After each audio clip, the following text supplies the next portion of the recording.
What's up, everybody? And welcome to another episode. Hit the like button, subscribe to my channel, and share the video. Hit the join button and become a member. Why? Well, members get exclusive content. I have some coming to you soon, members. Hit the bell icon on my channel so that you will receive a notification every time I drop a video. I'm gonna have to get away from what I was talking about in my last two videos. I have more to say about it, a lot more, some crazy situations that happened over that contraband inside of prison, but they demonetized my last two videos over that. These rappers can talk about anything and they run commercials on their rap songs, but for some reason they demonetized my last two videos, so I'm gonna get away from that. I'm gonna talk about it with my members because my member videos are not monetized anyway. That's why my members get exclusive content, and that's why you should join the membership. Let's get into it. YTS, CYA, also known as Gladiator School. I got there from Paso in September of 1992, and I left in January of 1994. So I was there for a year and 4 months. I was on the unit KL. They have different units there, CD, M&M, KL. I had a few reputable homies there. My big homie, Lil Duck, rest in peace, was there. All of the Ducks are reputable. Big Duck is reputable, was pretty much running my set for a while. Him and Lil Duck are brothers. Lil Duck is resting in peace now. He was unalived out in Long Beach, like not long after he got out of YTS, like in 1993 or 1994. Baby Duck was also unalived recently.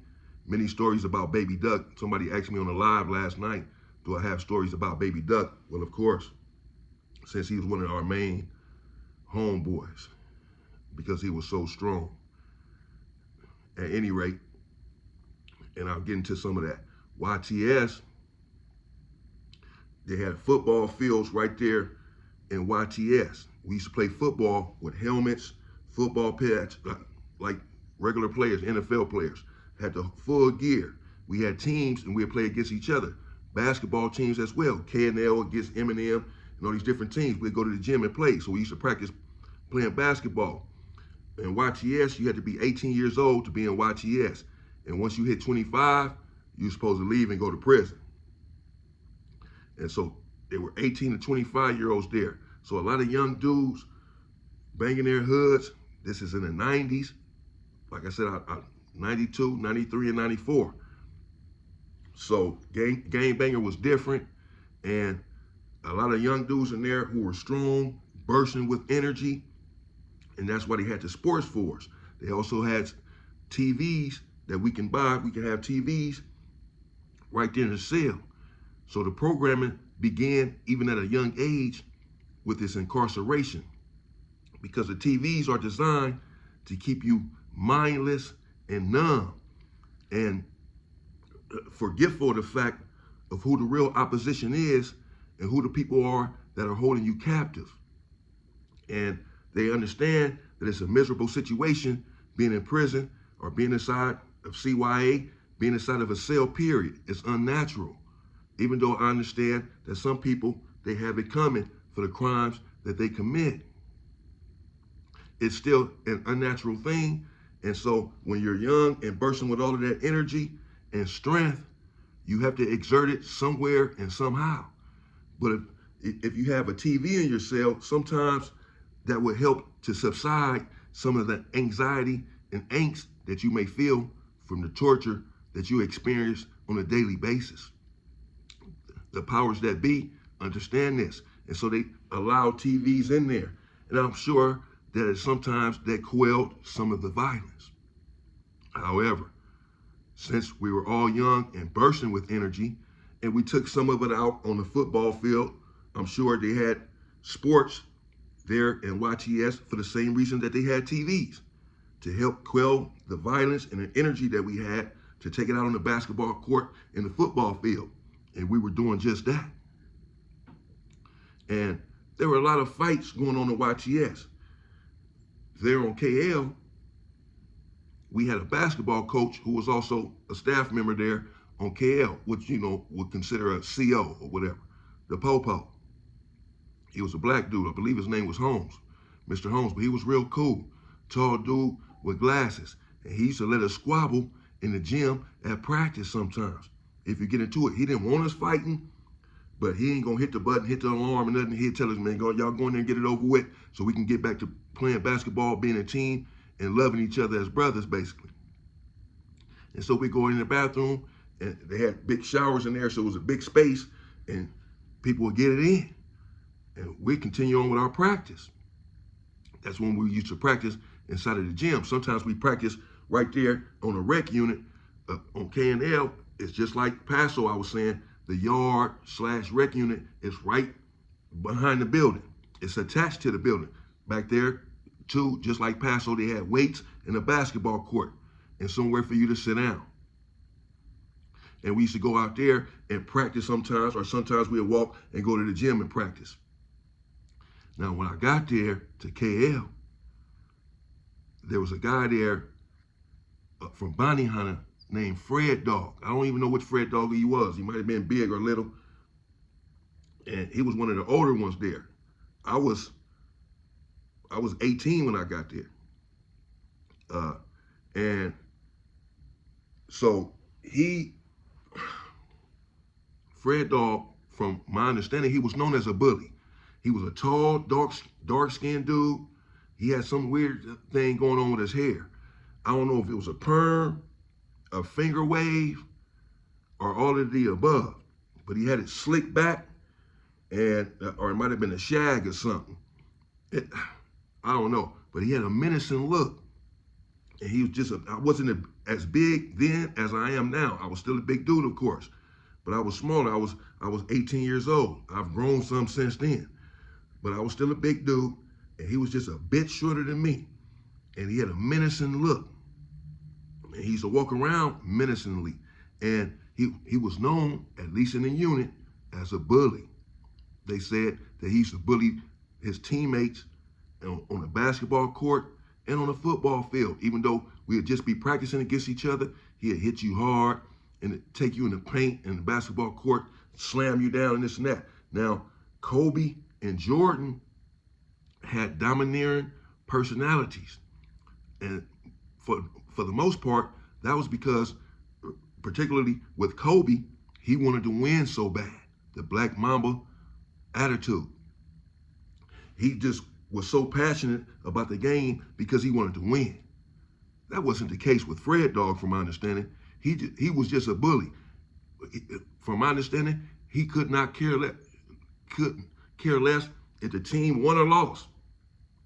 He just wanted to bully even his own teammates. Now, they said that when we played the other teams in real live action, he would be the same way with them, slamming them down and this and that. He wouldn't just bully his teammates. He would do it to other teams as well, but still, he was doing it to his own comrades, his own brethren. So I said, oh, really? They said, yeah. So we just letting you know, man. I said, okay, cool. So I was on the basketball team and the football team. And me and Fred Dog used to go at it right there on the football field, hit each other hard. And we did the same thing at practice and on the basketball court. So one time, we out there on the basketball court, and there's a gang of people out there. We in the back of the unit on KL. Face from Fortray Gangster was there. Tadoff from Great, Bubbles from Great was there. My homie Bird from Lemon Deuce was there. Dig Doug from 5'9". Lunatic from Pueblos. B-Dog from Pueblos was there. Treetop from 107 Hoover was there. Gang of dudes. And as I said, T-Rock from 9-0 ended up pulling up there as well. One of the dudes that packed me out there in Paso. I'm gonna get to that soon too.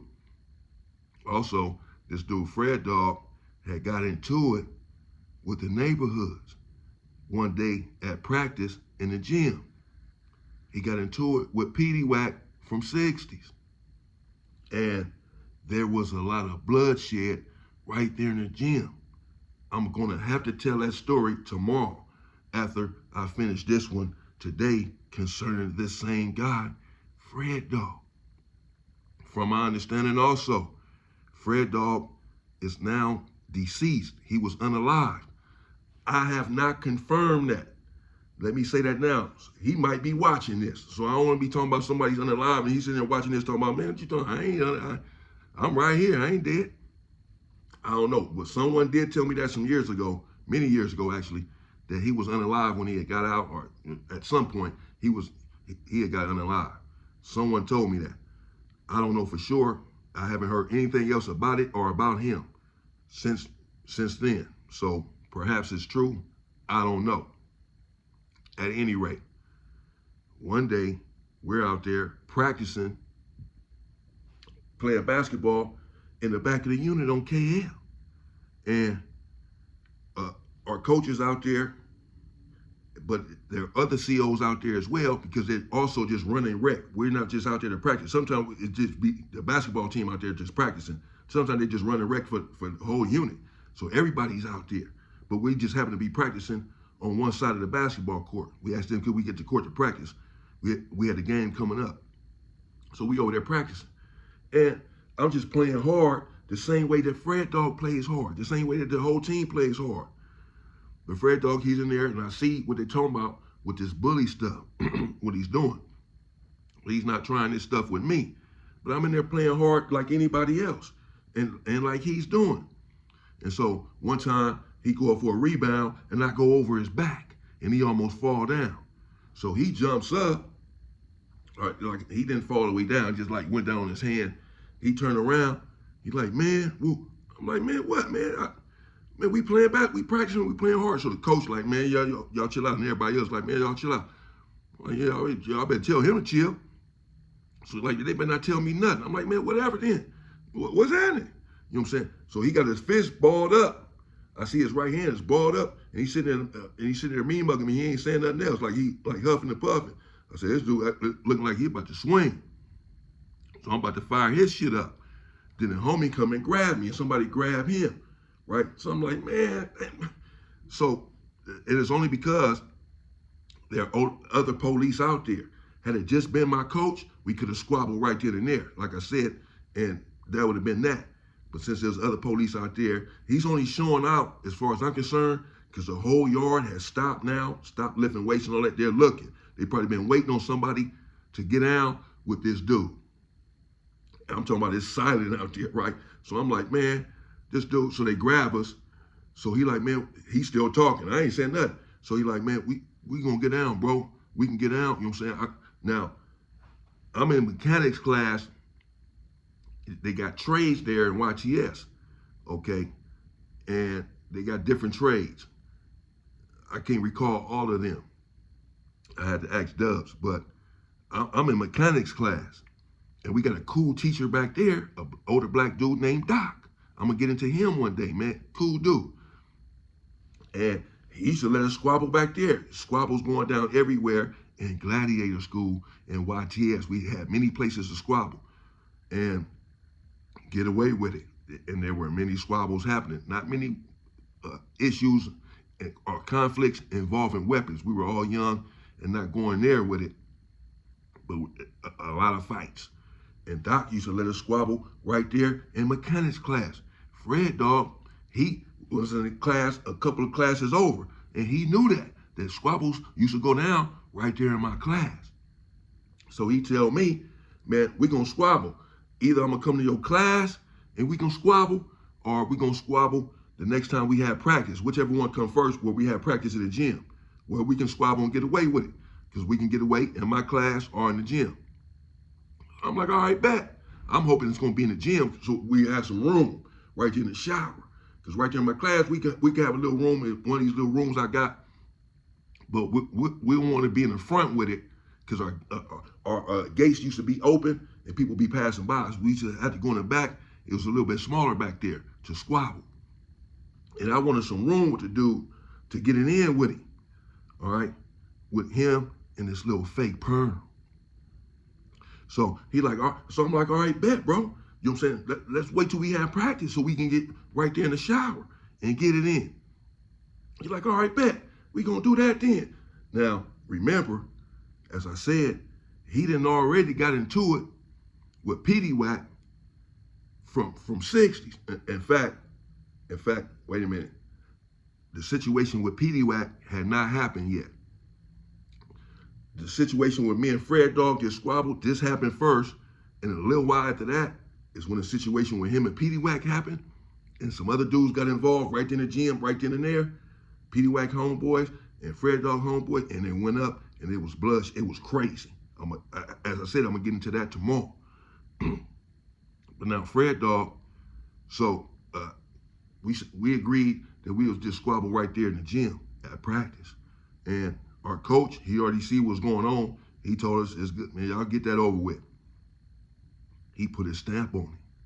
So I said, okay, cool. The coach is complicit. He's condoning it. Not necessarily condoning it, but he wants us to get this out the way so that we can go back to playing basketball.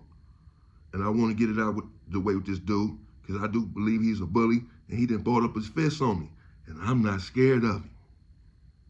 So we get in there and go to practice, and we go to the gym. And we don't say nothing. We already know what it is. The whole team know what's up. The coach know what's up. We both walk straight to the bathroom as soon as we walk in the gym. We don't touch a basketball. Somebody finna get lumped up. Ain't about to be no practice for one of us. So we go straight to the bathroom, and I'm watching him because I'm like walking in front of him a little bit. So I'm watching him. I got my fist balled up in case he tries something before you can get in there. I don't trust none of this stuff. So we walking in there, but you know, he walking slow behind me, asked not to press up on me to make me nervous. He let us walk up in there. We get up in there. I walk. I turn around immediately. He come up in there. We square up, and we start squabbling. The boy is hitting kind of hard. He hit me. He hit me hard a couple times. Hit me right here in my eye. Hit me in my forehead. I said, oh, man, this dude. Oh. I said, ooh, this dude hitting hard. I gotta bring it. So I said, okay, this is what you doing. You on this, huh? You really trying to hurt me up in here. I thought we was brothers. All right, cool. All right, cool, man. So now I'm swinging hard. I'm throwing Hail Marys and haymakers. Bang, from way back yonder. Bam, bam, bam. And we swinging and we squabbling for a while. I started breathing hard because I'm smoking cigarettes even then. So is he. He started breathing hard too, even though he had a wiry body, like cut up. Not as bulky as I am, but he was cut up. And he was a big, strong dude, for sure. And big, strong hands that was hitting mighty hard. But he's struggling to breathe now, as I am.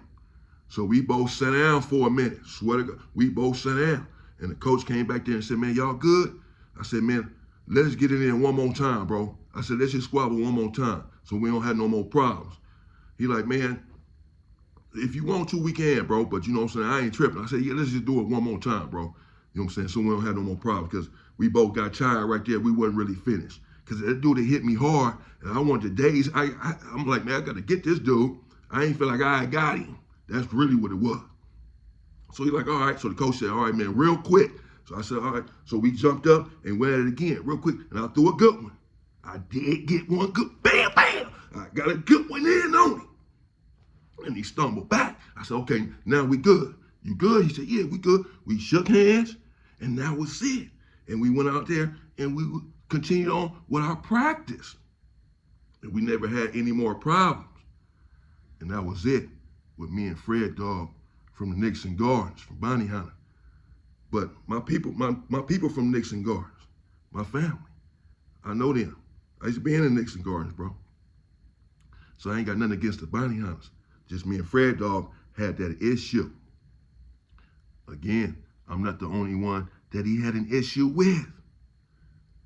Petey Wack also had an issue with him, and it was much worse than the issue that he and I had. I'm gonna bring you that. YTS, Gladiator School, the neighborhoods versus the Bonnie Hunters / bloodshed. It's coming next. Stay free, people.